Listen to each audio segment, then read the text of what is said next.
வணக்கம். மற்றொரு இன்றைய பதிவினூடாக சந்தித்திருக்கின்றோம். ஸ்ரீலங்காவில் யுத்த குற்றச்சாட்டுகளோடு தொடர்புடையவர்களுக்கு இந்த பிரித்தானியா விதித்த தடையானது சற்று தாயக பகுதியில் இருக்கக்கூடிய மக்களுக்கு ஆறுதலை அளித்திருந்தாலும் அதனுடைய நகர்வுகள் தொடர்ச்சியாக வெளிவந்த வண்ணம்தான் இருக்கின்றன. பிரித்தானியா நாடாளுமன்ற குழுவுடனான கலந்துரையாடலின் போது முன்னாள் நாடாளுமன்ற உறுப்பினர் விநாயகமூர்த்தி முரளிதரன் உள்ளிட்ட ஸ்ரீலங்கா ராணுவத்தின் மூத்த தளபதிகள் மீது விதிக்கப்பட்ட தடை குறித்து கேள்வி எழுப்பப்பட்டதா என ஓய்வு பெற்ற ரியர் அட்மிரல் DPK தசாநாயக்க விளக்கம் கோரியிருந்தார். கடற்படையின் அட்மிரல் வசந்த கர்ணாகுட, ஜெனரல் சவேந்திர சில்வா, ஜெனரல் ஜஹத் ஜாசூரிய மற்றும் விநாயகமூர்த்தி முரளிதரன் ஆகியோர் மீது விதிக்கப்பட்ட சமீபத்திய தடைகளை இலங்கை பரிசீலித்துள்ளதா எனவும் அவர் கேள்வி எழுப்பியிருந்தார். நாட்டை காப்பாற்ற பல தியாகங்களை செய்த போரில் வென்ற இராணுவத்தினரை சில தரப்பினர் வைப்பதை தடுக்க அரசாங்கம் இந்த விடயத்தை தீவிரமாக எடுத்துக்கொள்ளும் என்று தான் ஆயுதப்படைகள் எதிர்பார்ப்பதாக தசாநாயக்க சொல்லியிருந்தார். இது தொடர்பில் வெளியுறவு அமைச்சர் விஜித கேரத் கருத்துக்களை எல்லாம் வெளியிட்டிருந்தார். நீதி அமைச்சர் கர்சன நாணயக்கார மற்றும் துணை பாதுகாப்பு அமைச்சர் மேஜர் ஜெனரல் அருண ஜாசகர் ஆகியோர் அடங்கிய 3 பேர் கொண்ட அமைச்சர்கள் குழு பிரித்தானியா தடைகள் தொடர்பாக அளித்த பரிந்துரைகளை அரசாங்கம் இன்னும் பகிரங்கப்படுத்தவில்லை என்ற ஒரு விடயம் வெளிவந்திருக்கிறது. மார்ச் மாதம் 24, 2025 அன்று இங்கிலாந்து அரசாங்கம் குறிப்பிட்ட அதிகாரிகள் மீது போரின் போது கடுமையான மனித உரிமை மீறல்கள் மற்றும் மீறல்களுக்கு அவர்கள் பொறுப்பானவர்கள் என்று கூறி நீதித்துறைக்கு புறம்பான கொலைகள், சித்திரவதை மற்றும் அல்லது பாலியல் வன்முறை செய்தல் உள்ளிட்ட தடைகள் விதித்திருந்தது. அவர்களுக்கு எதிராக விதிக்கப்பட்ட நடவடிக்கைகளில் பிரித்தானியாவுக்கான பயண தடைகள் மற்றும் சொத்து முடக்கமும் அடங்கும். போரில் வென்ற இராணுவத்தின் நலன்களை பிரதிநிதித்துவப்படுத்தும் ஒரு சங்கம் நாட்டுக்கு எதிரான தற்போதைய பிரச்சாரம் மற்றும் தேசிய நலன்களை பாதுகாப்பதில் உண்மையான ஆர்வமுள்ளவர்கள் என்று இவ்வாறு இணைந்து செயல்பட முடியும் என்பது குறித்து விவாதிக்க அரசாங்கம் மற்றும் எதிர்க்கட்சிகள் இருவரையும் சந்திக்க சமீபத்தில் முயற்சி செய்திருந்தோம். துரதிருஷ்டவசமாக ஆளும் மற்றும் பிரதான எதிர்க்கட்சி இரண்டும் எங்கள் தங்களுடைய வேண்டுகோளுக்கு பதில் அளிக்கவில்லை. இந்த நிலையில தான் தாமதமின்றி பொறுப்புக்கூறல் பிரச்சனைகளை தீர்க்க அரசாங்க நடவடிக்கை எடுக்க வேண்டும் என்ற விடயம் முன்வைக்கப்பட்டது. முன்னாள் ஸ்ரீலங்கா அதிபர் மஹிந்த ராஜபக்ஷ அரசாங்கம் மீது தனது கடமைகளை நிறைவேற்றியிருந்தால் இலங்கை இந்த இக்கட்டான சூழ்நிலைகளில் இருக்காது. துரதிருஷ்டவசமாக கோடபய ராஜபக்ஷ அரசாங்கமும் ஒரு ஒருங்கிணைந்த செயல் திட்டத்தை ஏற்க தவறிவிட்டது.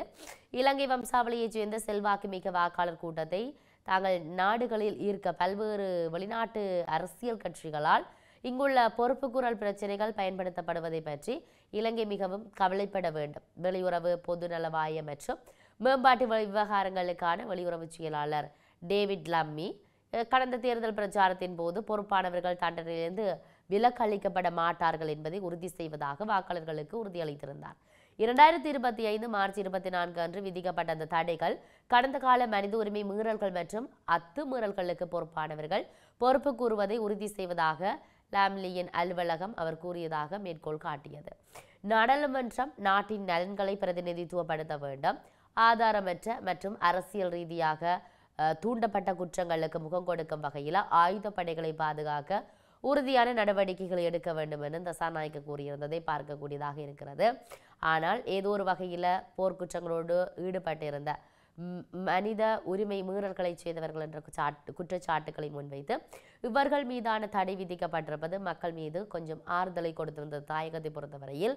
ஆனால் இவர்களுடைய விமர்சனங்களும் கருத்து முரண்பாடுகளும் இல்லாத கருத்து முன்வைப்புகள் என்பது பல கேள்விகளை உண்டு பண்ணுகிறது என்பதை இந்த இடத்தில் நாம் பதிவு செய்கின்ற பொழுது இதையும் தாண்டி ஸ்ரீலங்கா பொதுஜன பெரமுன நாடாளுமன்ற உறுப்பினர் நாமல் ராஜபக்ஷ நாடு திரும்பியிருக்கிறார். ஹம்பாந்தோட்டை நீதவான் நீதிமன்றத்தில் நேற்றைய தினம் கைது செய்ய பிடியாணை பிறப்பிக்கப்பட்ட நிலையில் அவர் இன்று நாடு திரும்பியிருக்கிறார். இன்று அவர் தனது மனு மூலம் ஹம்பாந்தோட்டை நீதவான் நீதிமன்றத்தில் முன்னிலையாக உள்ளதாக சொல்லப்படுகிறது. நாமல் ராஜபக்ஷ நேற்று தனிப்பட்ட விஜயத்துக்காக இலங்கையில இருந்து மாலைத்தீவு சென்றிருந்தார். இந்த நிலையில் 2017 ஆண்டு ஹம்பாந்தோட்டை துறைமுக விற்பனைக்கு எதிரான போராட்டத்தின் போது ஒழுங்கீனமாக நடந்து கொண்டதாக தாக்கல் செய்யப்பட்ட வழக்கில் முன்னிலையாக தவறியதுக்காக ஹம்பாந்தோட்டை தலைமை நீதவான் நேற்றைய தினம் நாமலுக்கு பிடியாணை பிறப்பித்திருந்தது இங்கு குறிப்பிடத்தக்க ஒரு விடயம். முன்னதாக இந்த சம்பவம் தொடர்பில் நாமல் ராஜபக்ஷ உள்ளிட்ட 8 பேர் கைது செய்யப்பட்டு விளக்கமறையில் வைக்கப்பட்டு பின்னர் பிணையில் செல்ல அனுமதிக்கப்பட்டிருந்தார்கள். இருப்பினும் குறித்த வழக்கு நேற்று மீண்டும் விசாரணைக்கு வந்திருந்த போது வழக்கில் நாடாளுமன்ற உறுப்பினர் முன்னிலையாக தவறியதால் அவரை கைது செய்ய நீதிமன்றத்தில் முன்னிலைப்படுத்துவதற்கு தலைமை நீதிபதி உத்தரவிட்டிருக்கிறார். இது நாமல் ராஜபக்ஷனுடைய நகர்வுகளாக இருக்க இன்னொரு பக்கம் விடுதலை புலிகளின் தலைவர் இறந்தார் என்றால் எங்கள் கண் முன்னே தகுந்த ஆதாரம் முன்வைக்க வேண்டும் என மாவீரர் போராளிகள் குடும்ப நலன் காப்பகத்தின் தலைவர் முன்னாள் போராளி தேவராஜா தீபன் வந்து சொல்லியிருக்கின்ற விடயம் இங்கு முன்வைக்கக்கூடியதாக இருக்கிறது. விடுதலை புலிகளின் தலைவருக்கு வீர வணக்க கூட்டத்தை எதிர்வருகின்ற 2ஆம் திகதி புலம்பெயர் தேசத்தில் நடத்த இருக்கிறார்கள். அதற்கு எதிர்ப்பு தெரிவிக்கும் வகையில் தான் இன்றைய தினம் இந்த முல்லைத்தீவு ஊடக மையத்தில் ஊடக சந்திப்பு ஒன்றை நடாத்தி அவர்கள் கருத்து சொல்லியிருந்தார்கள். தலைவர் இருக்கிறாரோ இல்லையோ என்பது பிரச்சனை இல்லை என்றால் அதுக்கான ஆதாரம் தர வேண்டும். எங்கள் கண் முன்னே வாழ்ந்த ஒரு தலைவர் இறந்தார் என்றால் எங்கள் கண் முன்னே தகுந்த ஆதாரம் முன்வைக்கப்பட வேண்டும் என்ற விடயம் முன்வைக்கப்படுகிறது. அப்போதுதான் வீரவணக்க கூட்டத்தை நடத்துவதென்ற முடிவுக்கு வர முடியும். தங்கள் சுய நலன்களுக்கும் தங்களது விருப்பங்களுக்கும் செய்ய முடியாது. தமிழ் சமூகத்துக்காக நீண்ட காலமாக அர்ப்பணித்து செயல்பட்ட ஒருவர் ஆகியனால நாம் அவ்வாறான முடிவுக்கு வர முடியாது என அவர் தெரிவித்திருப்பதை நாங்கள் இங்கு சுட்டி காட்டக்கூடியதாக இருக்கிறது. ஆகவே எது எப்படி இருந்தாலும் இங்கு சொல்லப்பட்டிருக்கக்கூடிய நகர்வுகள் இல்லாட்டி நாம் இன்று உங்களோடு பகிர்ந்திருக்கக்கூடிய விடயங்கள் மிக முக்கிய பேசு பொருளை உண்டு பண்ணியிருக்கிறது. இவற்றுக்கெல்லாம் தீர்வுகள் என்ன, இல்லாட்டி இவற்றிற்கான நகர்வுகள் என்ன நடக்கப் போகிறது என்பதையெல்லாம் பொறுத்திருந்து பார்க்க வேண்டிய தேவை இருக்கிறது. மற்றும் ஒரு பதிவினூடாக சந்திப்போம். வணக்கம்.